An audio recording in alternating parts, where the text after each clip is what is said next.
Hello, you're on the Reddit Reveals channel. There's something fundamentally humiliating about getting lectured while unclogging a dishwasher filter with a chopstick. That was the setting.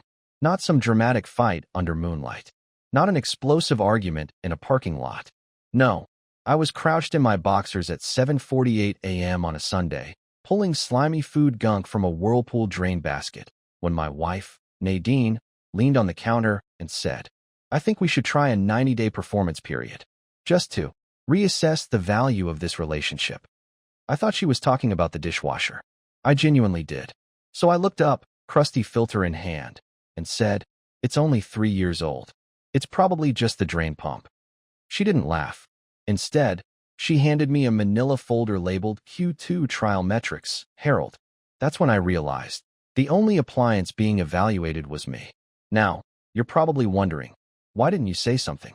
Why didn't you stand up for yourself? Well, I did. Sort of. I squinted at the packet and said, "You know this font is Helvetica, right? Not professional. Hurts credibility." She gave me a heavy multiplication X for constructive communication. That was day one. Let me walk you through the highlights of this beautiful, soul-shrinking quarter. She set up a whiteboard in our kitchen. Not a little one. One of those corporate-style magnetic boards with progress columns, color-coded sticky notes, and dry erase graphs. At the top it said, "Marital Accountability Sprint." Beneath that, my name. I had daily stand-ups with my wife. Like actual stand-ups. 10-minute meetings at 8:15 every morning where she'd ask, "What did you do to nurture our connection yesterday? Are you on track to meet this week's affection goal? Do you have any blockers?" Yes. My blocker is that this is sociopathic. She gave me weekly assignments. One week I had to initiate physical touch with intention. Another, I had to prepare a romantic gesture with no expectation of return. One of those weeks I gave her a foot massage while she watched a reality show about cheating chefs. She gave me a and said, "Noted. Progressing." I felt like I was being slowly replaced with a boyfriend-shaped Roomba. And the worst part? I still wanted to pass. I know. I'm pathetic. But there was a time Nadine made me feel like the sun rose and set somewhere in my hoodie. I kept hoping this trial period would lead back to that. But hope is a tricky drug, especially when you start noticing changes. She stopped logging my progress, stopped giving feedback. Her sticky notes turned from check-ins to short, vague scribbles like, "Meeting ran late. Don't wait up. Back sore, rain maybe?" No smiley faces. No hearts. I asked if she was still invested in the trial. She said, "Let's talk at the 45-day checkpoint." 45 days in, she didn't show up for the checkpoint. I sat in the kitchen with a bullet-pointed summary of my contributions. Cooked 12 dinners, initiated 9 date nights, tolerated 2 documentaries about crystals. She walked in 2 hours late and said, "Sorry. Milo needed me to stay and help troubleshoot a merge issue." Milo, a name I'd never heard before. A name that would show up again. On her phone. On her Venmo. Once, accidentally, on our smart TV's recently watched list under a shared Netflix profile titled, "His Place Laptop Computer." By day 60, I was no longer in trial mode. I was gathering evidence. I stopped sleeping around day 61. Not because of guilt or stress. No, I stopped sleeping because Nadine started staying up late in the living room with the lights off, whispering into her phone like a teenager sneaking around her parents. Only difference was, she was almost 30, and I was the husband she had drafted into a spreadsheet-based emotional hostage situation. At first, I told myself it was just work. She's a product manager for some up-and-coming tech firm that somehow always has funding but never launches anything. She'd talked before about late sprints, emergency stand-ups with West Coast teams, and the ever-dreaded rollbacks. But nothing about her posture at 2:17 a.m. looked like project management. It looked like infatuation. One night, I walked into the hallway, soft-footed, and stood just behind the arch leading to the kitchen. From that distance, I couldn't make out everything, but I caught one line clearly. "No, he has no clue. He's still trying to hit his affection quota." She laughed after she said it. One of those low, throaty laughs she hadn't used with me in months. The kind you save for someone who flirts without trying, who texts you still thinking about earlier, and knows exactly what that implies. My stomach twisted. Not the sharp pain of betrayal. Not yet. Just the slow churn of clarity mixing with dread. The next morning, she was all smiles. wore a navy blue turtleneck I hadn't seen in years. She made herself espresso and even hummed a little tune. Not for me, just to herself, the way people do when their life feels secretly thrilling. I didn't mention the call. I simply asked if we were still having our Week 9 retrospective. She blinked like I'd spoken a dead language and said, "Let's circle back on that later." I knew then. The trial wasn't just rigged, it had already ended. I was working overtime in a role that had quietly been dissolved. And yet, I kept playing along. Because the worst kind of heartbreak isn't explosive, it's quiet. It's brushing your teeth next to someone who's texting another man under the mirror glare. It's folding her sweaters while wondering which one she wore when she said his name instead of yours. Still, I had a plan. I installed a keylogger. I know, morally gray, possibly illegal, definitely desperate. But I was already a husband on probation, so what's a little spyware between broken vows? Within 3 days, I had more data than I could stomach. Messages to Milo T., who, as it turned out, wasn't just a coworker. He was the director of strategic culture, whatever that means. But I know what it meant to her. They weren't just talking about ideas. They were exchanging Spotify playlists, setting private invites to team bonding nights, and using emojis I hadn't seen since high school. The worst was a message she typed but never sent. A draft left sitting open while she microwaved leftover salmon. "You make me feel seen in a way he never has." I didn't cry. I didn't even get angry. I just stared at the sentence, the way you might look at an X-ray and finally spot the fracture everyone else missed. That night, she asked me to pick up oat milk and said she'd be working late again. I nodded, put on my coat, and took the long way to the store, not because I needed time to think, but because I already knew what I was going to do next. I was done being measured. She wanted metrics? She'd get one. Just one. Position eliminated. But I wasn't going to say it yet. Not until I had every piece of the puzzle. Because if she was going to treat our marriage like a quarterly review, then I was going to submit my exit report, with exhibits, appendices, and proof that her little game had a witness. And maybe, just maybe, a twist she didn't see coming. By day 66, the house felt like an abandoned office where 2 ex-coworkers were pretending the project wasn't already dead. We still had dinner. We still shared toothpaste. But we moved around each other like a pair of ghosts that didn't want to haunt the same hallway. I was biding my time, sure. But I wasn't just sitting on my hands. I was collecting. Observing. One thing about Nadine is she's meticulous about cleaning surfaces, but she's horrible at covering digital tracks. That made my job easier. I'd already mirrored her keychain access, her iCloud backups, even the encrypted messages folder she kept hidden in an app disguised as a calculator. Milo wasn't just a side piece. He was a full-blown plan B. But something still didn't add up. Her messages were intimate, yes. Suggestive, definitely. But sterile. Almost rehearsed. Like she was keeping him at arm's length, too. There was one thread that just said, "Not yet. Be patient." And that's when my curiosity shifted. Was she cheating? Or was she managing someone? The answer came, of all places, through a printer jam. We have this sad, clunky basement printer I bought off Craigslist 5 years ago. Nadine never uses it. She's all about sleek cloud integrations and paperless workflows. But that afternoon, I heard the machine groaning. Paper feeding. Ink smearing. Something was printing downstairs, and she wasn't home. I walked down slowly, not expecting much. Maybe I left a tab open by accident. Maybe it was a software update. But sitting in the tray was a single sheet of paper, slightly tilted, still warm. It was an invoice. No logo. No company name. Just emotional labor log. Client, Harold D. Underneath it were itemized bullet points. Listening to repeated insecurities. 7. 5 hours. $487.50. Managing dinner mood due to low energy. 4. 25 hours. $276.25. Performing baseline affection under duress. 3 hours. $210.00. Suppressing critical feedback. 2 hours. $180.00. Total due. $1,153.75. Notes. Past due. Review required. At the bottom was a scribbled line. Next phase contingent on performance regression. I don't remember walking back upstairs. My body went cold, automatic, like I'd just heard a diagnosis I couldn't pronounce.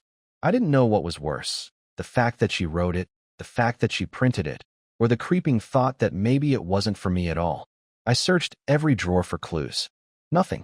Until I opened the cabinet under the laundry sink and found the jar.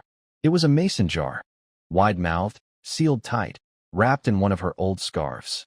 Inside, dozens of tiny folded slips of paper, like some kind of private fortune cookie collection. I opened a few, hands shaking. Harold cried when I turned off the movie. Too fragile. Milo knows how to listen. Why did I settle for less? If I left tomorrow, would anyone even ask why? Resentment. 3/10, 6/10 this week. I sat on the cold tile floor and read every last one. They weren't just diary entries. They were metrics. Emotional tracking. Almost like she was building a case. Not just against me, but against herself, too. Her mind was split down the middle. One half pushing for escape, the other methodically documenting it. This wasn't cheating. This was something colder. Strategic. And then the final straw. A new note, dated just 2 days ago, that read, "Initiate closure sequence by day 75. Use vacation as soft exit." Closure sequence? Day 75? Suddenly, every fake smile, every work trip, every missed checkpoint made sense. I wasn't being tested. I was being phased out. I didn't cry. Not yet. I placed the jar back exactly how I found it, cleaned the dust from the lid, and went upstairs to make dinner like nothing happened. I even lit a candle. Played our old dinner playlist. I made sure she had no idea I'd found it. Because now, I was on my own countdown. And I had 15 days left to pull off an exit she never planned for. On day 70, she left for her wellness retreat.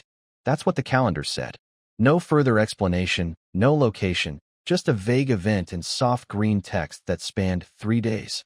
Wellness, phone off. Recharge time. I almost laughed.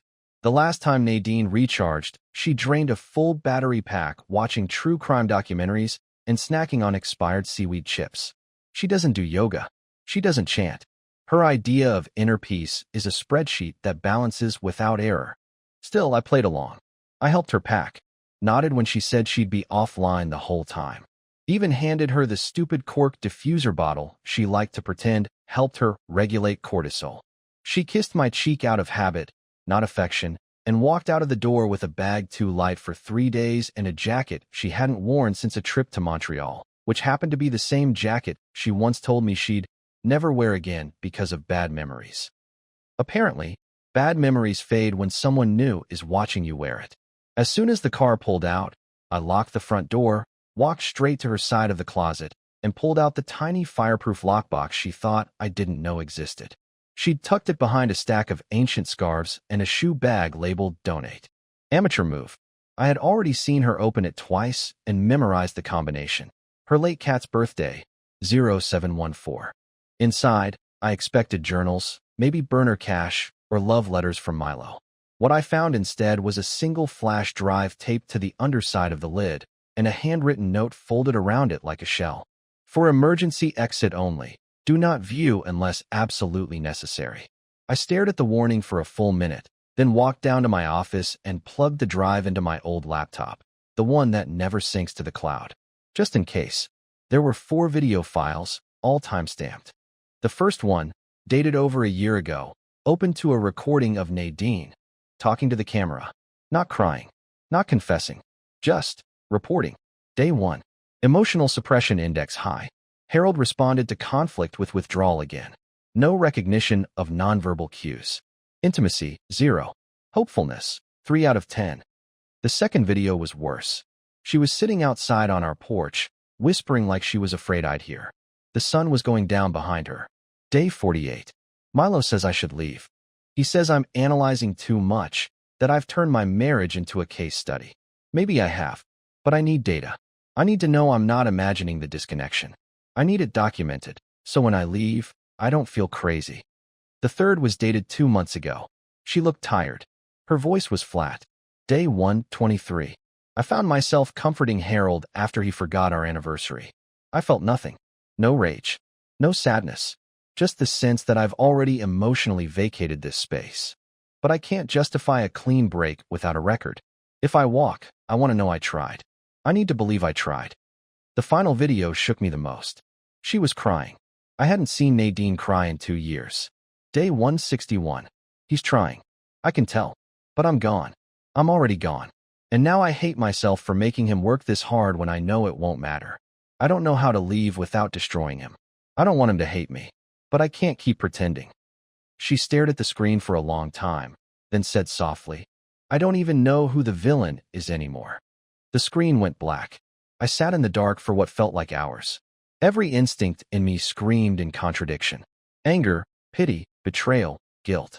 It was like I had just walked into a funeral and realized I was mourning someone who wasn't even dead, just permanently absent from the version of life I thought we shared.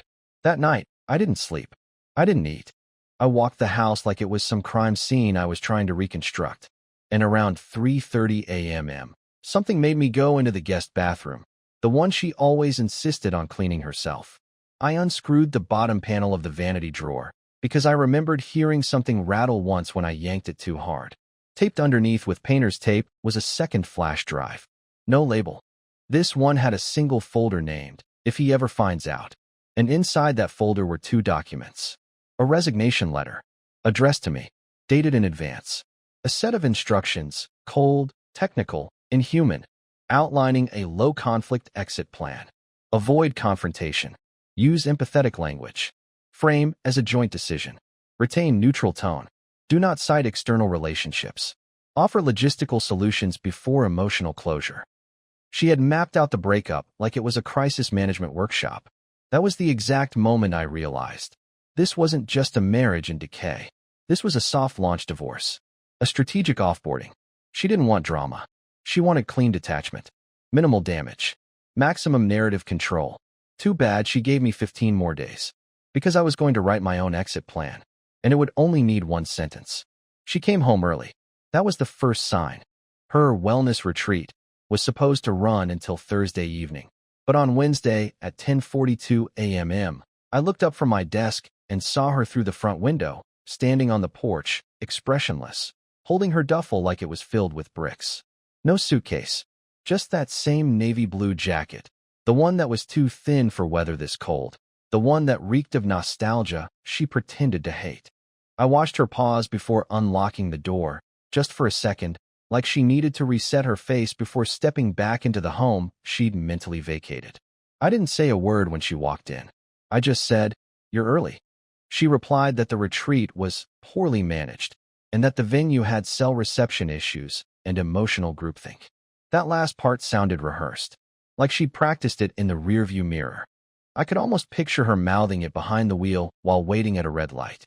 Later that afternoon, while she napped upstairs, or at least pretended to, I stepped outside and walked around to her car, casually at first. I don't know what I was expecting. Maybe a receipt. Maybe a suitcase filled with someone else's t-shirts. I opened the trunk, and just beneath the blanket we kept in there for emergencies, I found something I wasn't ready for. A second phone. A cheap, no-brand Android. Powered off. No case. No fingerprint lock, just a 4-digit passcode. My hand shook as I tapped the obvious, 0714. Unlocked. The messages hit me like a brick to the chest. This wasn't texting. This was full-blown scripting. Milo, have you given him the emotional bandwidth story yet? Nadine, not yet. I need him to initiate the detachment. Makes it easier legally. Milo, don't wait too long. My lease is up next month. I need clarity. I scrolled further. Photos. A dinner menu with 2 wine glasses, her hand barely visible in the corner of the frame, her wedding ring turned around so the stones faced her palm. And voice memos. One labeled Trial Update, Day 62. I listened. It was her voice, calm and cold. He's getting suspicious. I've shifted more of the conflict initiation to him. He's breaking down slowly. I'll document the next 2 weeks and then trigger the conversation. If he resists, I'll use the guilt vector. I had to stop the recording. I couldn't breathe. For the first time, I saw the entire picture. I wasn't just being left. I was being engineered into my own abandonment. She was building the narrative in real time, piece by piece, memo by memo. Her exit wasn't about leaving a bad marriage. It was about making sure I looked like the reason it ended. That night, she made dinner. It was the first meal she'd cooked in almost 3 months. Mushroom risotto, her specialty, which I hated, by the way. She lit a candle. Played that Bon Iver playlist we once used to make out to during our college days. I sat across from her, watching her chew like nothing had changed, like the countdown wasn't already ticking. Halfway through the meal, she reached across the table, touched my hand, and said softly, "I think we should talk about how to transition things. Slowly, kindly." I nodded, forcing a smile. "Actually," I said, "I've been thinking the same thing." Her eyes lit up, not with sadness, not with regret, but relief. I continued, "I have something I want to show you. Before we start any transitions, just to make sure we're both clear on where we are." She hesitated. "What is it?" "I found a phone in your car." Her face didn't move, but her pupils dilated, just slightly. Her fingers pulled back from mine, and I listened to the voice memo. I added, "The one where you say you'll use guilt to push me into initiating the separation." Silence. For the first time in months, Nadine didn't have a preloaded response. No script, no bullet points, just a tight jaw and a flicker of fear. "You were never trying to fix us," I said. "You were building a legal alibi." Still nothing. Her hand went to her lap. She breathed in once, shallow and sharp. I leaned forward. "Before you speak," I said, "just know, everything you recorded, I've copied. And I'm not going to scream. I'm not going to beg. But I'm going to finish this on my terms." She looked up then, pale, silent, small. "I want a clean break," I said. "No lawyers. No story. No narrative where I'm the villain and you're the survivor of emotional neglect." She opened her mouth to argue. I shook my head. "You're off the clock, Nadine. This performance review is over." And then, right as I stood up, her phone buzzed. The real one. On the screen, a single message from Milo popped up, previewed just enough for me to read. "Did he find the drive?" She lunged for the phone, but I'd already seen it. That was the second sign. The third? "You'll want to sit down for that one." Because the next morning, the flash drive was gone. The flash drive was gone. Not hidden. Not misplaced. Gone.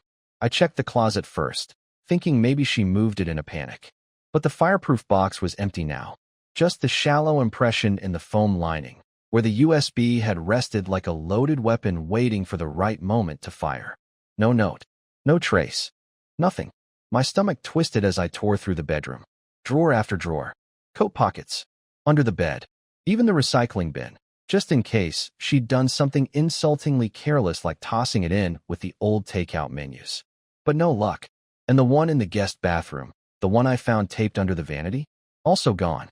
Nadine didn't mention anything that morning. She moved through the kitchen with mechanical efficiency, prepping toast, scrolling her phone, sipping matcha like she hadn't just detonated the narrative. She didn't even flinch when I sat across from her and stared, wordless, the way you do when you're waiting for someone to either confess or implode. Nothing. But I knew she knew that I knew. After she left for work, I did the only thing left to do. I went downstairs to the basement, locked the door behind me, and pulled out my backup, a small audio recorder I'd placed behind the couch weeks ago, just in case she started rehearsing breakup monologues or prepping the script for her friends. I plugged it into my laptop and started reviewing the last few days. Most of it was silence. Footsteps, fridge doors opening, the occasional muffled podcast. And then, at exactly 1:14 a.m., the night before, her voice. Soft. Whispering. "I have to move it. He found the memo files. The drive's not safe." Silence. "Yes, I'm sure he listened.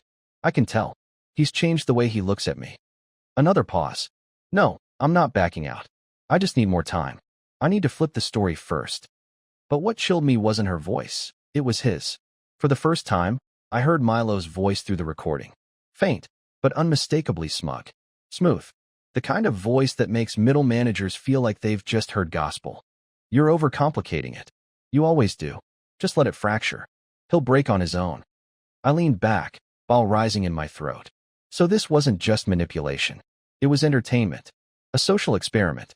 A slow-motion car crash they were both narrating like podcasters dissecting someone else's marriage. Then he said something that made my blood run cold. "And if he finds the attic folder, it's game over." The attic. I hadn't even thought to look there. Nadine never went up into the attic. She had allergies. Claimed the insulation made her throat close up. I always assumed that dusty crawl space was filled with holiday junk and abandoned IKEA parts. But now it was Schrodinger's box, and inside was either nothing or the truth. I grabbed a flashlight, yanked down the ceiling ladder, and climbed. The attic was worse than I remembered, cramped, dry, and filled with that peculiar smell of aging insulation and unspoken secrets. I crawled forward, flashlight trembling in my hand, brushing past old boxes labeled wedding stuff and Christmas lights, broken, before finding one that stood out. A nondescript gray plastic tote with no label, shoved behind a beam like it didn't want to be found. I opened it and saw three things. A manila folder labeled alternate timeline, drafted statements. A small cloth pouch. Inside, my grandfather's watch, the one I knew had gone missing last year, which she swore I had misplaced. A Polaroid photo of Nadine and Milo, in our backyard, sitting on our patio furniture, her wearing my hoodie. I couldn't breathe. The drafted statements were worse. They were breakup letters. Versions. All with different tones, sad, angry, neutral but firm. She had literally AI-B tested my emotional reaction in her head. One even began with, "Dear Harold, I want to start by thanking you for the comfort you provided me during a time when I didn't know who I was." I wanted to scream. But what would that fix? So I did what she never expected me to do. I put everything back. Neatly. Precisely. And I wrote nothing down. Because now I was past collecting evidence. I wasn't building a case. I wasn't angling for a clean exit. I was designing a mirror. And she was going to look into it. That night, I called in a favor. My friend Brent, who worked freelance tech support for attorneys, set me up with an encrypted voice modulator and a burner number. I gave him 3 names and 1 instruction. Make it sound legal. Not threatening. Just official enough to rattle her spine. He asked no questions.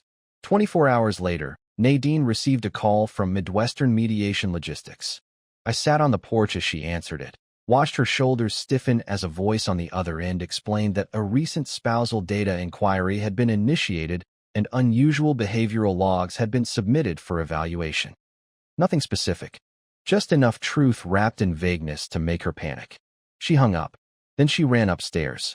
15 minutes later, I heard drawers opening, doors slamming, and her voice on the phone, not whispering now, but furious. "Why would you do that? You said he'd be passive." I stepped into the hallway, just far enough for her to know I'd heard every word. She turned, pale, lips slightly parted, like she wanted to scream but couldn't decide whether to start with a lie or a plea. And I just smiled. For the first time in months, I felt taller than her. More importantly, I felt dangerous. It was day 84.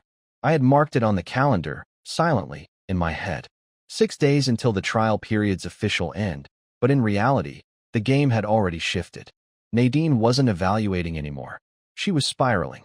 Her control was slipping, and like any strategist who built their empire on spreadsheets and predictions, she didn't know what to do when the numbers stopped lining up. That morning, she barely spoke. Poured her coffee, stared out the window, clutched her phone like it was a weapon that might turn against her at any moment. I pretended not to notice. But I did notice the envelope. It arrived in the afternoon. No return address. No stamps. Just a plain manila sleeve slid halfway under our front door, like someone had delivered it by hand. I opened it in the kitchen while Nadine was upstairs pacing through yet another staged Zoom meeting with her noise-canceling headphones on. Inside was a single sheet of glossy photo paper and a folded note. The photo? Milo, sitting in a car. Not parked. Not driving. Watching our house from across the street. The timestamp in the corner showed it was taken the same day she claimed to be at her board retreat. The note? Typed. Clinical. Just 1 sentence. "You're not the only one keeping records." My heart rate spiked, but not from fear, from clarity. Someone else was watching this unfold. Someone outside the triangle I thought I understood. Whether it was a friend, a lawyer, a ghost from her past, I didn't know. But I suddenly realized this wasn't her first operation. The way she spoke in those voice memos, the folder labels, the layered breakup drafts. This wasn't the behavior of someone improvising. This was her playbook. And Milo, smug, well-groomed Milo, was just the latest fool who thought he was special. A new chapter in a pattern even he hadn't read the ending to. That night, Nadine cooked again. Chicken piccata. 2 plates. No candles. No playlist. Just a forced smile and a single line delivered like a script. "We've done a lot of growing this quarter. I think it's time we reflect." I nodded, slowly chewing, letting silence do the work. Then I said, "Milo likes piccata too, right?" Her fork froze midair. A single breath caught in her throat. She covered it well, cleared her throat, and said, "I have no idea what you're talking about." I leaned forward, lowering my voice. "You really should tell him not to park in front of the fire hydrant across the street. It makes his Audi stand out." Even the HOA noticed. I stood and took my plate to the sink without another word. I didn't need to yell. Yelling is for people without leverage. And at that point, I had leverage dripping out of every corner of the house. Recordings, printouts, backup files stored on multiple encrypted drives, and now an anonymous observer tossing gasoline on the fire. She didn't sleep that night.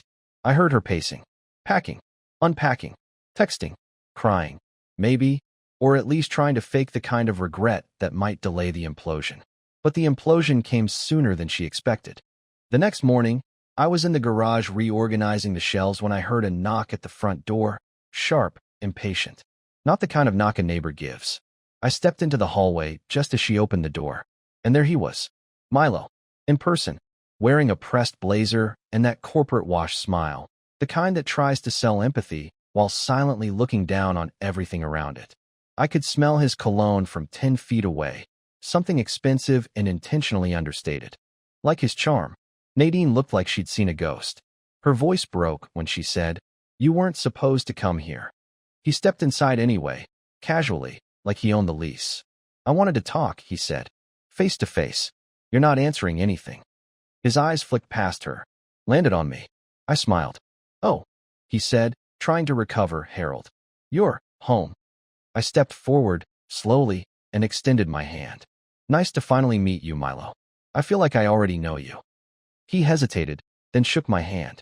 His grip was weak. Nadine stepped between us. "We're in the middle of a—" "I know." I interrupted, still staring at Milo. "A transition. I've read the manual. You wrote a few sections, didn't you?"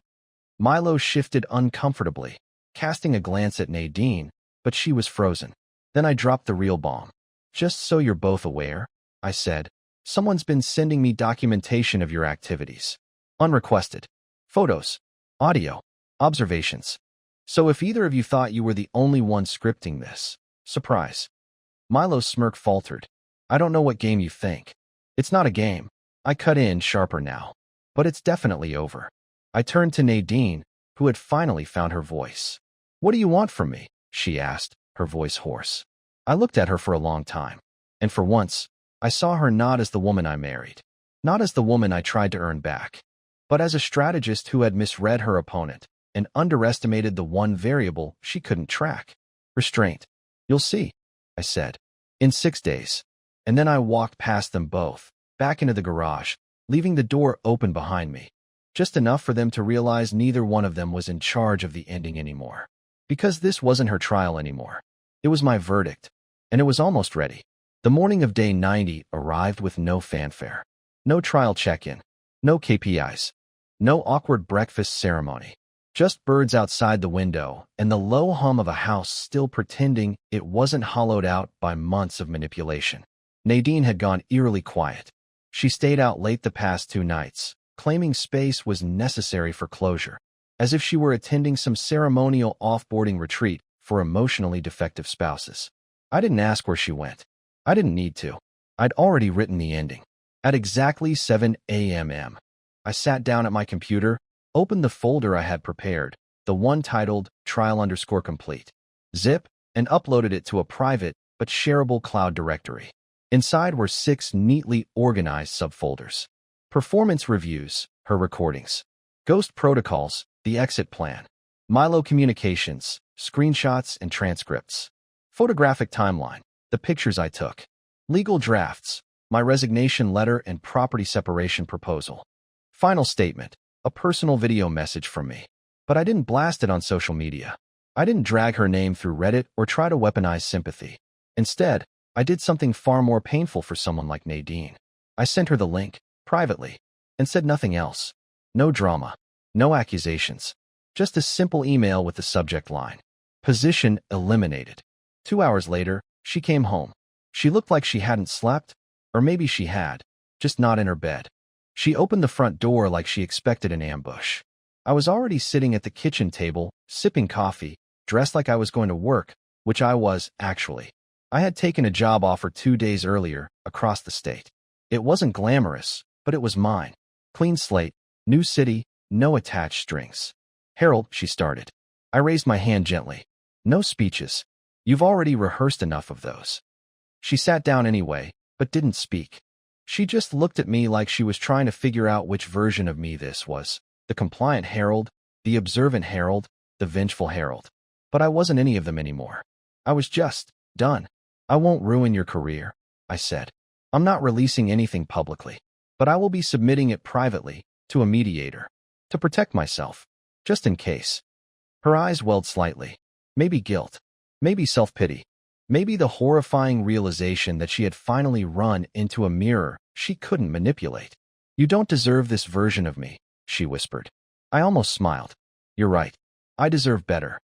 I stood up, walked to the coat rack, picked up my duffel, already packed.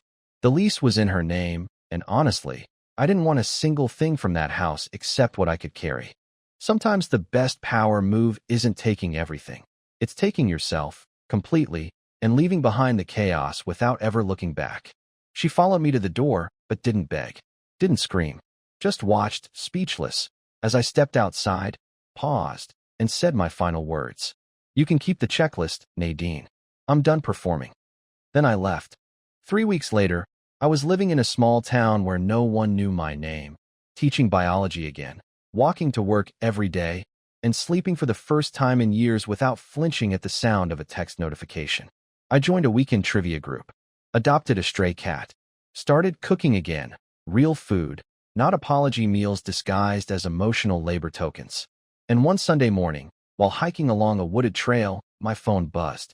A message from a name I didn't expect. Amelia, one of Nadine's former co-workers. We'd only met once, briefly, at a work mixer. Saw the trial files. Don't worry, I didn't share. But I wanted you to know. A lot of people saw who she really was. Quietly.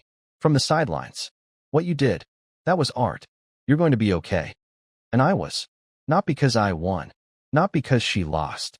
But because, for once, I wasn't trying to fix or prove or earn anything. I had finally stopped living on trial.